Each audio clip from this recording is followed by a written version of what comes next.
the interference of waves. This means you have more than one wave occupying the same space at the same time. Then the superposition of principle applies, which means you simply add the displacements of each point together in a point-by-point sense. So when two or more traveling waves encounter each other while moving through the medium, the resulting wave is found by adding together the displacements of the individual waves point by point. Okay. Here is one wave, the blue wave, and in phase with it is the green wave. I say in phase because whenever this one is going upwards, this one is also going upwards. Whenever it's coming down, this is coming down. So they're exactly in phase. And when you add them up, the sum is going to be constructive interference. Now you have a peak which is higher than each of these. It's the sum of these two. Similarly, you have a trough, which is the sum of those two, and so on. Your zeros all line up. Okay?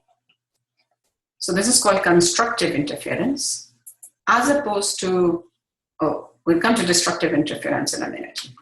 So if you have two waves which are traveling towards each other, say this bigger wave and a smaller wave. So here we're just showing one pulse of each, one pulse. Then they completely cross each other and come out the other side as though nothing happened. So this is the starting position, and at the end, you can see the bigger one is to the left and the smaller one is to the right. Each continue to travel the way they were originally traveling. It's only when they occupy the same space and time that some modification occurs. So when the big one comes closer to the small one, and when they come close enough to each other to overlap in space and time, then you can see the effect on the big one of the small one. Here, we have a small hump, then it's completely eaten up, it's inside, and it begins to come out the other side, and there it is. Now, destructive interference, we have two waves which are exactly out of phase, which means when this one is going upwards, this one is exactly going downwards. Its maximum corresponds to this minimum.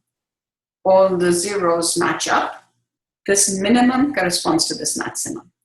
So they're going to exactly cancel out, and the resultant wave is going to be zero. There's going to be no resultant wave. We have complete destructive interference.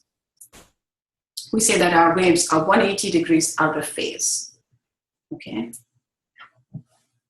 So here are two waves. This one is pointing upwards, this is downwards. They are out of phase, they're coming towards each other.